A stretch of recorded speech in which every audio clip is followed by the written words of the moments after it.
Pakiramdam mo ba ay nabaon ka sa bigat ng iyong mga pasanin? Pakiramdam mo ba ay nakulong ka sa hukay ng buhay na walang nakikitang tulong? Sa mundo kung saan ang mga hamon ay hindi maiiwasan, normal lang na madaling sumuko sa kaunting kahirapan. May mga pagkakataon na magiging komplikado ang lahat at tila imposibleng makahanap ng paraan. Sa gitna ng kaguluhan at kawalan ng katiyakan, sinasabi sa iyo ng Diyos na may isang mahimalang nangyayari. Paano ko malalaman ito? Sa video ngayon, malalaman natin ang 1-0 palatandaan na gagawing posible ng Diyos ang tila imposible sa iyong buhay. Bago tayo magpatuloy, mangyaring mag-subscribe sa channel na ito kung hindi mo pa nagagawa. Salamat! Kung paanong sinusundan ng bukang liwayway ang pinakamadilim na oras ng gabi, mararanasan mo na ang posibilidad ng kapangyarihan ng Diyos. Ang iyong panahon sa gabi ay tapos na, isang bagong bukang liwayway ay narito. Minamahal, huminto sa pag-iyak at pag-aalala. Gagawin ng Diyos ang iyong gabi sa araw. Ang video na ito ay ang kumpirmasyon na kailangan mo. Nasaan ka man sa iyong paglalakbay, naharap ka man sa iyong pinakamadilim na oras o napadpad sa iyong landas tungo sa tagumpay, sinasabi ng Diyos na gagawin niya ang imposible sa iyong buhay. Narito ang mga palatandaan. Number 1, kapag nasa dulo ka na at bigo. Ang pagkabigo ay isang plataporma para patunayan ng Diyos ang kanyang sarili, hindi isang dead end. May mga pagkakataon na hindi mo alam ang susunod na hakbang na gagawin, pagod ka nang mag-move on o maabot ang iyong mga layunin. Nariyan ang malalim na pakiramdam ng pagkabigo o pagkatalo dahil hindi mo alam kung ano ang susunod na gagawin. Nagsisimula kang magtaka kung nasa tamang landas ka. Alam mo ba na kung minsan ay pinahihintulutan ng Diyos na mabigo ang iyong mga plano, dahil gusto niyang tapusin mo ang iyong sarili habang siya ay pumapasok upang pumalit. Ang pagkabigo ay nagtulak kay Hannah na magdasal ng isang panalangin na nagpapabago ng buhay, umakay kay Jabez na dumaing sa Diyos, at napasigaw ang bulag na si Bartimeo kay Jesus. Minamahal, lahat ng nabigo sa Biblia ay nakatanggap ng isang himala na nakapagpabago ng buhay. Maaari ka ring makaramdam ng pagkabigo dahil patuloy mong sinusubukang gawin ang mga bagay sa iyong paraan. Ang mga bagay na sa tingin mo ay para sa iyo ay maaaring hindi ang gusto ng Diyos para sa iyo, kaya hinahayaan niyang pumasok ang pagkabigo upang pigilan ka sa pagtahak sa maling landas. Ayaw niyang mag-aksaya ka ng oras at lakas sa mga maling bagay dahil may inihahanda siyang hindi mo maisip para sa iyo. Kaya, sa tuwing nakakaramdam ka ng pagkabigo, anuman ang pinagmulan ng iyong pagkabigo, hindi ito ang oras para sumuko. Sa halip, oras na para mas maniwala sa Diyos para sa imposible. Tumigil sa pagsubok sa iyong sarili, sa halip, manindigan sa pananampalataya, dahil ang Diyos ay palaging hihigit sa ating mga imahinasyon. Sinasabi sa Ephesians 3:20 ngayon sa Kanya na makagagawa ng labis na sagana sa lahat ng ating hinihiling o iniisip. Sa gitna ng kabiguan, tandaan na ang mga pagkaantala ng Diyos ay hindi kinakailangang Kanyang mga pagtanggi. Kadalasan, ito ay para kilalanin mo ang iyong mga limitasyon at bigyan ng puwang ang Diyos na sumakay. Ang pagkabigo ay madalas na ang lupa kung saan ang pananampalataya ay lalong lumalakas. Panatilihin ang pananampalataya dahil ang oras ng Diyos ay perpekto. Ang pagkabigo ay madalas na pasimula sa isang pambihirang tagumpay. Maghintay dahil ang Diyos ay gumagawa sa likod ng mga eksena. Kapag kumakatok sa iyong pintuan ang pagkabigo, hayaang sagutin ng pananampalataya. Ang mga plano ng Diyos ay mas malaki kaysa sa ating pagkabigo. Ang katapatan ng Diyos ay nagniningning sa ating mga sandali ng pagkabigo. Patuloy na magtiwala, dahil tapat siya sa pagtupad ng kanyang mga pangako. Pangalawa, kapag sinimulan ng Diyos na ihiwalay ang ilang tao sa iyo. Sa kwento ni Abraham at Lot, naisip mo na ba kung bakit kailangan nilang maghiwalay ng landas? Ayon sa kwento, nag-away ang kanilang mga pastol, at nagpasya silang maghiwalay ng landas para maghari ang kapayapaan. Ngayon, maaaring ayusin ni Abraham at Lot ang kanilang alitan at namuhay ng magkasama, Ngunit may mas malaking plano ang Diyos para kay Abraham at inutusan siyang palayain si Lot. Ang kayamanan ni Abraham ay magiging napakalaki na ang lupain ay hindi matutugunan silang dalawa. Kahit na gusto ng Diyos na wasakin ang Sodoma at Gomora, hindi niya pinabalik si Lot kay Abraham kundi sa ibang direksyon. Maaaring iniisip mo kung ano ang kinalaman ng kwentong ito sa paggawa ng Diyos ng imposible sa iyong buhay. Papalapit na kami. Sa ilang mga punto sa iyong buhay, nawawalan ka ng mga relasyon at mga bagay na hindi mo akalaing magagawa mo. Ang mga tao ay umalis sa iyong buhay at ikaw ay nalulungkot. Ang pagkawalang ito ay humahantong sa kalungkutan at paghihiwalay. Nagtataka ka kung ano ang nangyari. Minsan sinisisi mo pa ang sarili mo. You have to realize that at some point, you just have to let go and move on. Maaring ito ang pinakamahirap na gawin, ngunit kailangan mong ibuhos ang lahat ng iyong lakas upang tuluyang bumitaw. Ang ilang mga tao at mga bagay ay hindi para sa iyo, kahit gaano mo sila naisin. Ang ilang mga trabaho at sitwasyon ay hindi gagana, gaano man kalaki ang iyong pag-asa. Kapag nangyari ito, naisip mo na ba na maaaring bahagi ito ng plano ng Diyos? Nararanasan mo ang paghihiwalay kapag gusto ka ng Diyos na ihanda para sa isang bagay na mas malaki. Ang paghihiwalay ay parang pag-decluttering ng bahay. Nililinis nito ang espasyo para sa isang bagay na mas malaki o higit pa. Sa panahong ito, huwag magpakawala sa awa sa sarili. Hanapin ang Diyos at hawakan siya ng malapit. Ngayon na ang oras para buksan ang iyong puso at hayaan siyang punan ang puwang na iyon sa iyong buhay ng isang bagay na napakalaking bagay. Ang paghihiwalay ay hindi pag-abandona, ito ay paraan ng Diyos sa paghahanda sa iyo para sa kung ano ang darating sa hinaharap. Pangatlo, nararamdaman mo ang hindi pangkaraniwang pagnanasa na alisin ang lahat ng mga abala. Kapag ang iyong espasyo ay walang mga distractions at napuno ng presensya ng Diyos, ang iyong paningin ay nagiging malinaw. Bukas ang iyong puso sa kanyang mga mensahe at mga salita ng karunungan at nagsimula kang maniwala sa kanyang mga plano para sa iyo. Bukas na ang iyong tainga sa kanyang tinig sa hangin, sa mga ibong umaawit, at maging sa dagundong ng bagyo. Kapag ang iyong espasyo ay libre, mas maririnig mo siya, at ang iyong relasyon sa Diyos ay lumalalim, na siya namang nagpaparanas sa iyo ng Diyos sa mas malalim na mga sukat.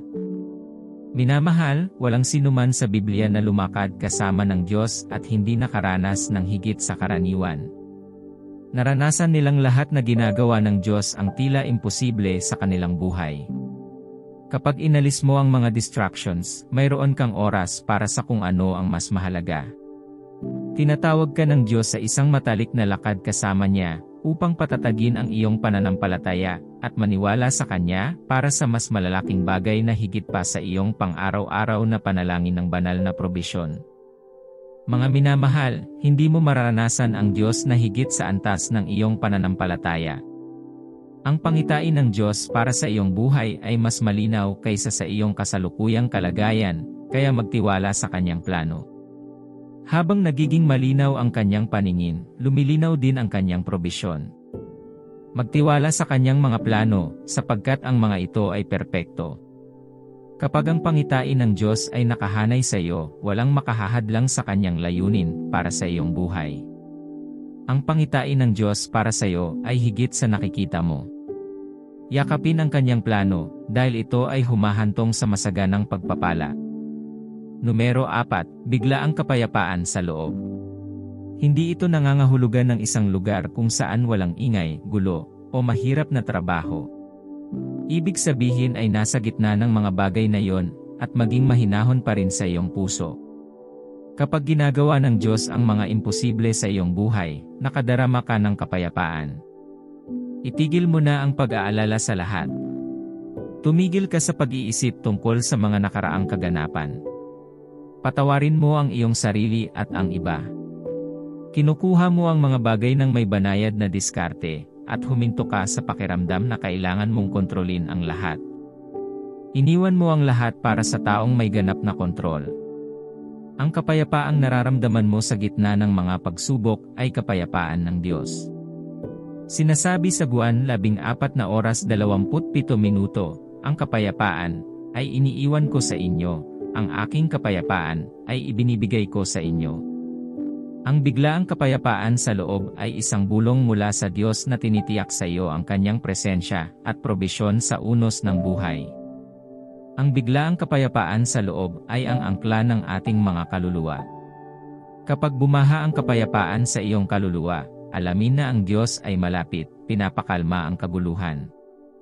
Ang biglaang kapayapaan sa loob ay isang tiyak na senyales na may gagawin ang Diyos na higit sa iyong pangunawa. Sumuko sa kanyang pamumuno at patuloy na maniwala sa Diyos para sa mga himala. Hinding-hindi siya mabibigo. Numero 5, hindi maipaliwanag na saya sa kaguluhan. Ang isa pang tanda ng pagkaalam na gagawin ito ng Diyos na posible ay labis na kagalakan. Isang kagalakan na hindi maipaliwanag, isang kagalakan na nagpapataas ng iyong pananampalataya sa Diyos. Hindi mo maipaliwanag ang pinagmumulan ng kagalakang ito dahil ang Diyos ang pinagmulan ng nag-uumapaw na kagalakan.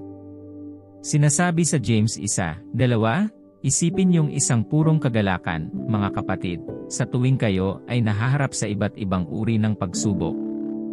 Ang kagalakan ng Panginoon ay nagpapatibay upang magpatuloy at magtiyaga sa harap ng mga pagsubok.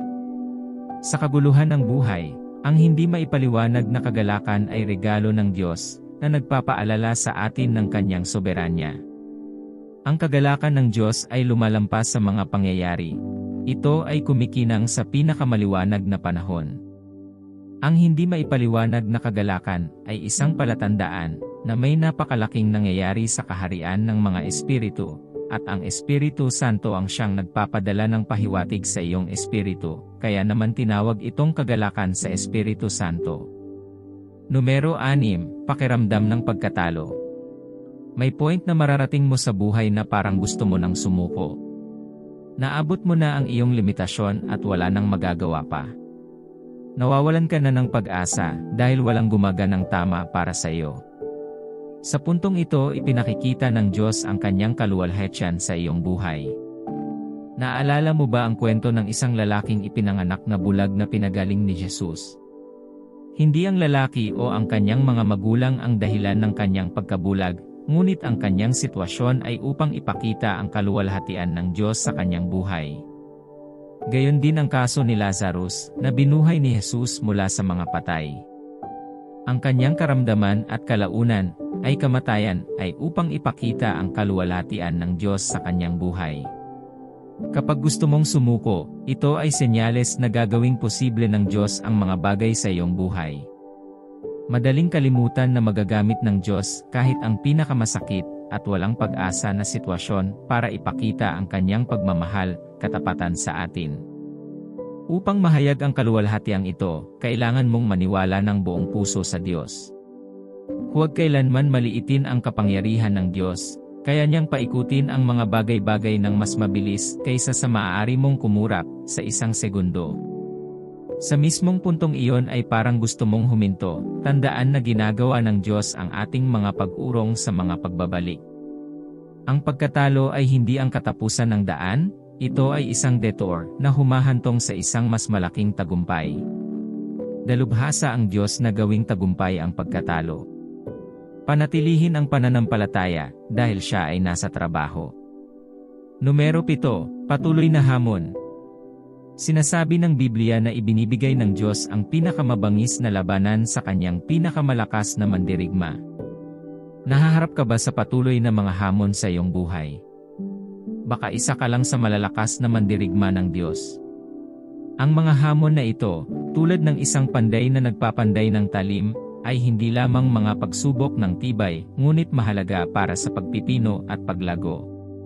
Ang mga hamong ito ay maaaring punan ang iyong isip ng mga negatibong kaisipan, na ang malaking hakbang na gusto mo sa iyong buhay ay imposible, at ang magagandang bagay ay hindi maaaring mangyari sa iyo. Mahal, kasinungalingan iyon.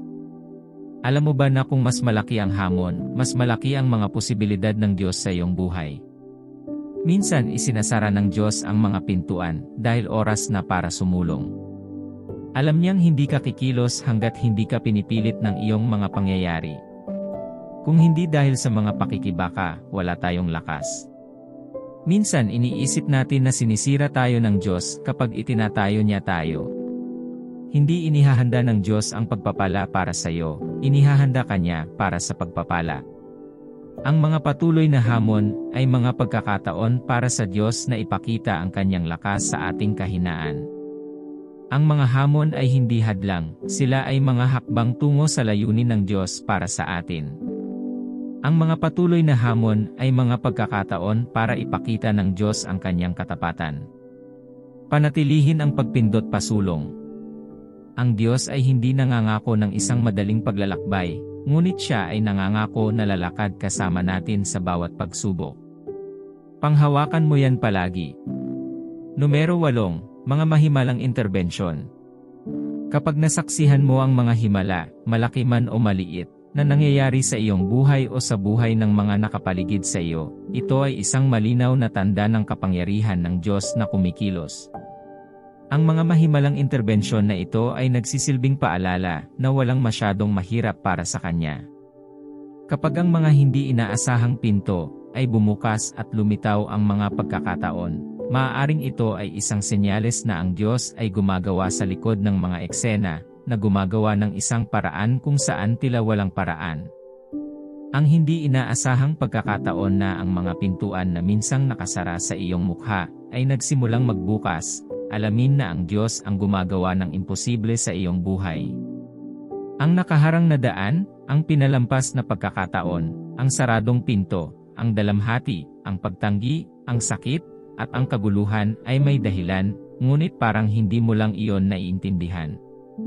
Ang mabuting balita ay nakikita ng Diyos kung ano ang hindi mo magagawa at sumakay upang gawin ang mga ito para sa iyo.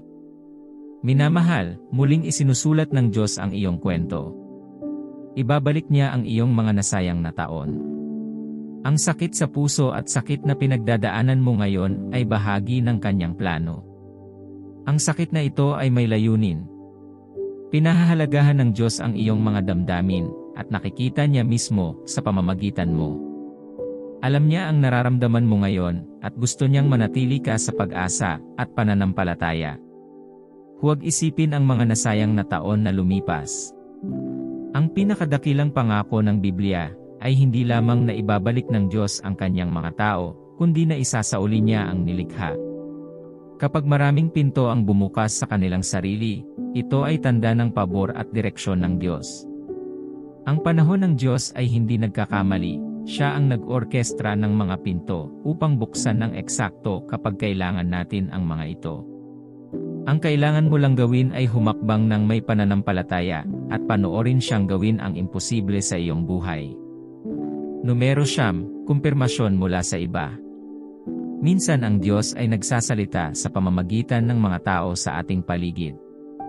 Kung nakatanggap ka ng pare-parehong mensahe ng panghihikayat, suporta, o kumpirmasyon mula sa iba, maaaring ito ay isang senyales na gagawin ng Diyos na posible ang imposible sa iyong buhay. Gayun din, bigyang pansin ang mga pagkakasabay na nangyayari sa iyong buhay, dahil maaari silang mag-alok ng mga mahahalagang insight sa mas malalaking pattern na nilalaro. Ang mga synchronicity ay mga makabuluhang pagkakataon, na naghahatid ng pakiramdam ng pagkakaugnay at resonance sa pagitan ng iba't ibang aspeto ng iyong karanasan. Nakakakita man ito ng mga umuulit na numero o nakakatagpo ng mga paulit-ulit na palatandaan, panaginip, o mga kaganapan, ang mga pagkakasabay na ito ay maaaring magsilbing mga mensahe mula sa Diyos. Numero 10, panibagong pananampalataya at pag-asa. Kapag nahaharap sa mga hamon, pagkabigo, natural na mag-alinlangan ang iyong pananampalataya at mawala ng pag-asa sa isang positibong resulta. Gayunpaman, kung masusumpungan mo ang iyong sarili na nakararanas ng panibagong pakiramdam ng pananampalataya at pag-asa sa kabila ng kahirapan, maaaring ito ay isang senyales na ang Diyos ay gumagawa sa likod ng mga eksena upang gawing posible ang mga bagay para sa iyo. Ang bagong tuklas na paniniwalang ito sa kapangyarihan ng banal na tulong ay maaaring mag-alab ng iyong motibasyon, katatagan, at optimismo sa harap ng mga hadlang. Sa pamamagitan ng pagtitiwala sa probisyon at patnubay ng Diyos, maaari kang makahanap ng lakas upang magtiyaga sa mga paghihirap at sa huli, ay makamit ang iyong mga mithiin. Magdasal tayo. Ama sa langit, lumalapit ako sa iyo ng may pusong puno ng pasasalamat sa palagi mong presensya sa aking buhay. Sa mga hamon at kawalang katiyakan ng buhay, nakatagpo ako ng ginhawa sa pag-alam na palagi kang nasa tabi ko. Sa harap ng tila imposible, bumaling ako sa iyo ng may pusong puno ng pananampalataya. Naniniwala ako na walang masyadong mahirap para sa iyo, at walang imposibleng gawin mo sa buhay ko.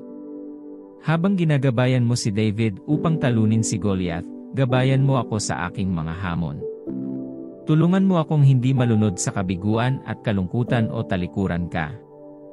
Sa harap ng pagkatalo, bigyan mo ako ng lakas ng loob na manatiling matatag.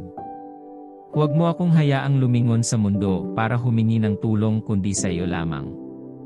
Kapag dumating ang mga hamon, bigyan mo ako ng biyaya na malampasan ang mga ito. Panginoon, nananalangin ako para sa kapayapaan. Ang iyong panloob na kapayapaan ay nagpapanatili sa akin na hindi natitinag kahit nasa bagyo. Ibulong mo sa akin ang matamis mong kapayapaan para pakalmahin ang pagod kong diwa. Ama, inaalagaan at pinoprotektahan mo ang iyong mga anak. Naniniwala ako na magagawa mo ang imposible, ngunit kung minsan, sa aking pananaw, ang problemang ito ay tila imposible, ngunit ikaw ang Diyos ng mga posibilidad.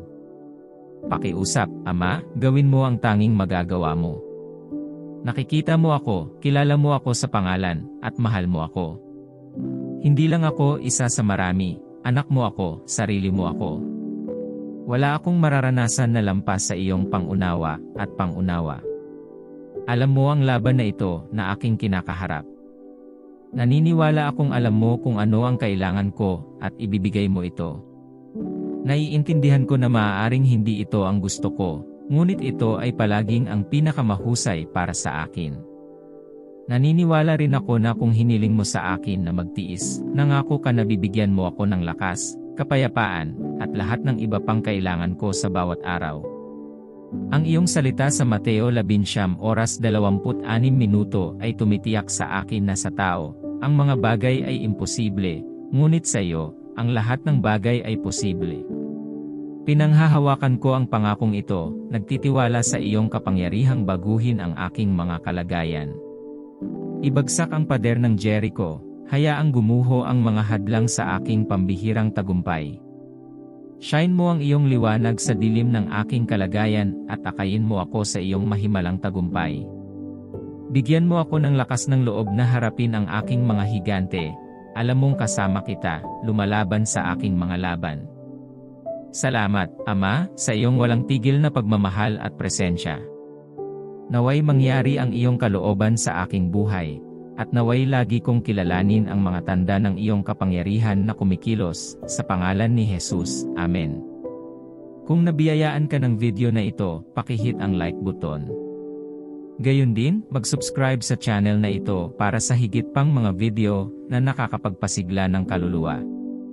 See you sa susunod.